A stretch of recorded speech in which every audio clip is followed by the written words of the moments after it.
All right, you guys ready? This is a double whammy album review. We're doing two album reviews in this video. These are both albums done by Mustard Service. They're a band from somewhere in Florida. I don't fucking remember. But they have two albums, and the last time that I reviewed an album from an artist that I really like, they dropped an album like the next week. So I'm manifesting that their new album drops next week. We're going to start with Zest Pop, their first album. This is unironically, like, I think if I look at the stats, this is my most listened to album of all time. It overtook Songs in the Key of Life by Stevie Wonder about a month or two ago. Just because, like, I put it on when I feel like I need a pick-me-up, you know? It's 10 songs, 26 minutes, and you start it, and it's awesome, and it ends, and that's all it needs to do. There are there are a lot of songs on here that I really like. You know, like Intro to Zest Pop is the perfect introduction to like the sound of Mustard Service. They're kind of like a like garage rock, surf rock, indie kind of combo. There's some Latin rhythm and like Latin jazz influence there as well. But Intro to Zest Pop, because they called them their own genre, Zest Pop, is the perfect way to introduce the listener to the sound of what the album and the band is going to sound like. And Taking Up Space is their most popular song, and I don't, you know, I understand why. It is catchy as hell. Like it's super chill. This is like this is the hook. This is what gets you in. Then Homie bangs. Homie bangs. It's like a stark contrast from Taking Up Space, but Homie really just like the whole point of the first like half of this album is to show off like the musical muscle of the group, and then the second half lets them really get funky with it, like have some fun, you know. Rosie, like, here comes the big complaint with this album. Like, because this album is written from the perspective of the main songwriter, and just like, you know, bro was going through a tough breakup and whatever. This whole album is about shitty relationships. Not necessarily that he was in, and not necessarily that like he was part of or like, you know, perpetrated, but they are about really terrible guys in relationships and terrible ladies in relationships and terrible people just in general.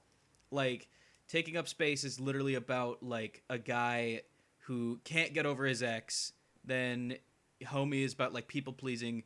Then we get into Rosie, and I'm sorry I hit you with my flip flop. If you don't like misogyny, maybe skip these ones. um I can't explain what Rosie is about without like YouTube getting on me.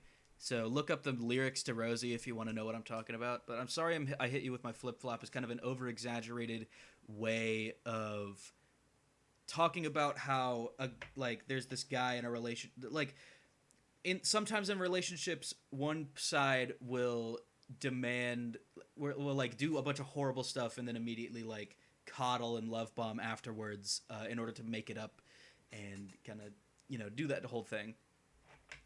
So these two are not bad songs. Like, don't get me wrong, these are good songs. I like listening to them, but the lyrical content might be something to check out before you listen to these. By the way, both of these albums absolutely go listen to. I don't care what you like. Just do it once. Do me a favor. Do it once.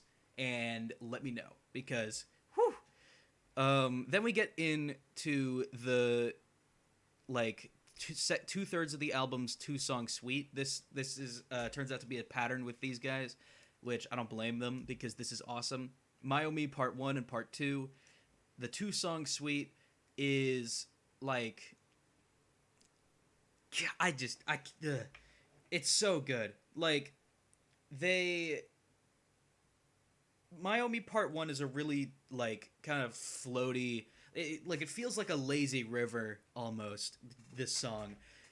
You know, it's a mellow kind of ride throughout, like, guitar and stuff, and the guys singing, like I think his name is Marco. His the lead singer is fantastic, and then Miami Part Two builds on that idea. Like it's the same kind of uh, rhythm. It's the same kind of like motif, but like way more up tempo and like like a rock song instead of like an indie song, and it's super good.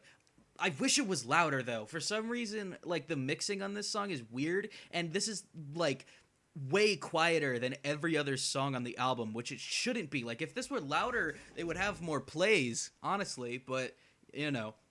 Then these are the two like fan favorites from everybody that I've shown this album to. This is the songs, or these are the two songs that they like the most. Get Fucked is fantastic. This is an amazing song.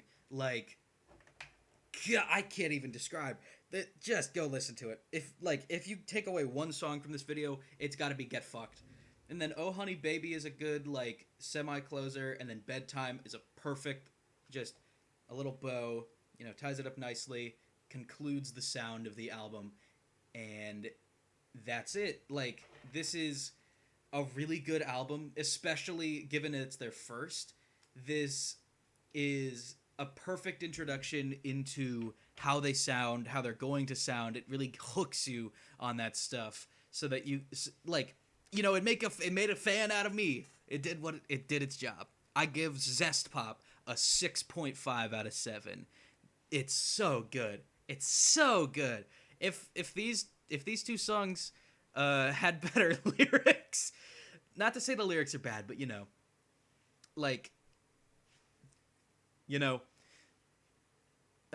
but if like 6.5.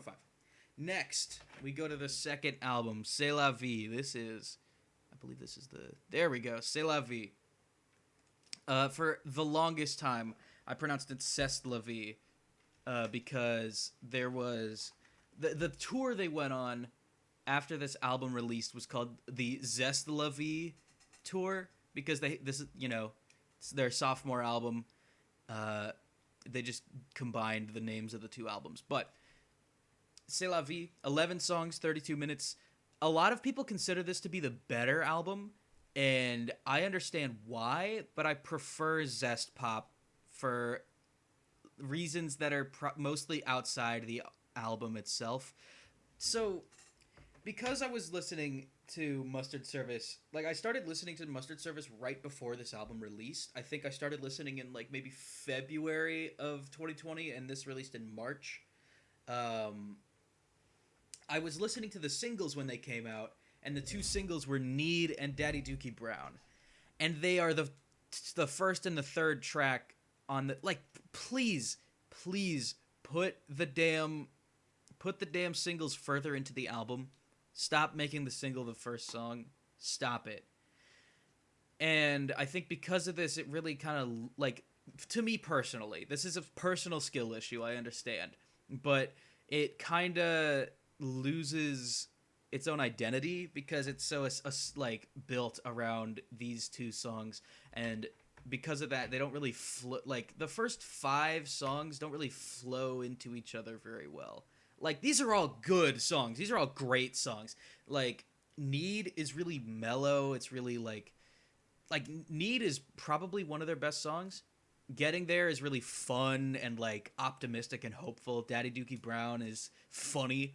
Hijo de Papa is their first song in Spanish, and apparently they're gonna do more, and good, because Hijo de Papa has like this really like thumping bass and this thumping drums and driving bass line. I misspoke. That like just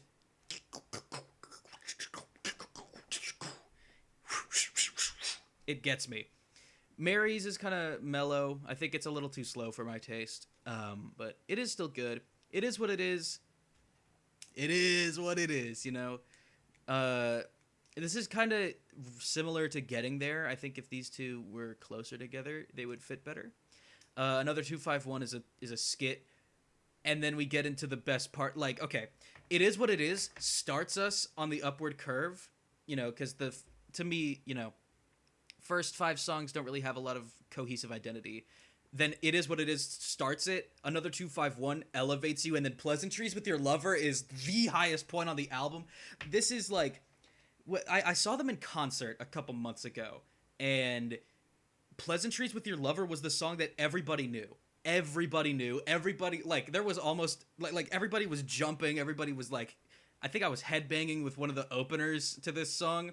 It was either this song or Daddy Dookie Brown. I don't remember, but like, Pleasantries with Your Lover is so fun. It is one of the most fun songs ever. Like, I might put it in the top 100 songs ever made. I'm not even kidding.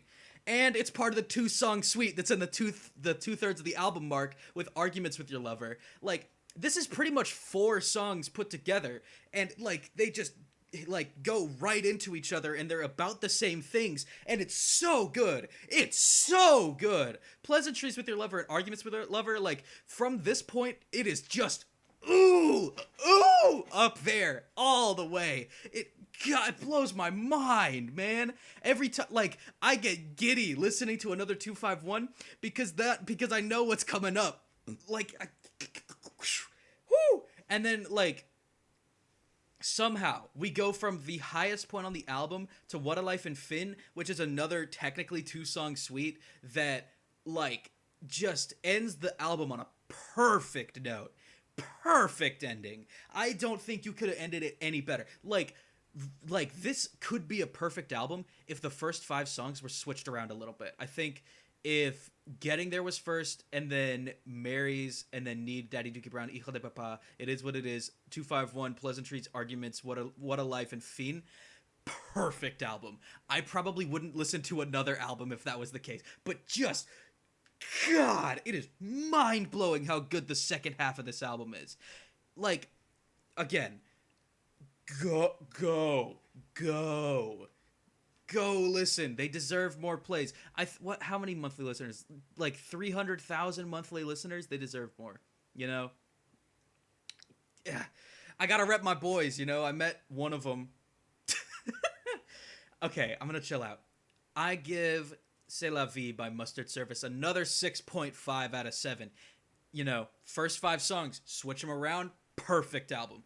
Easy 7 out of 7. But this is, for now, a 6.5. And I highly recommend that you listen to both of these albums because they slap and you will not regret it. I don't care what album you listen to. I don't care what genre you listen to. If you listen to metal or rap or country or pop, anything, you will like this album. I think. And that's the review. I really appreciate y'all for watching. This is kind of a longer, rambly video. I just get excited about these guys, you know? And I really hope that they drop that next album soon. I will review it as soon as it comes out because I'm going to listen to it 3 times the day that it comes out. I'll catch y'all in the next one. Leave a recommendation for an album in the review, and I'll see you guys in the next one.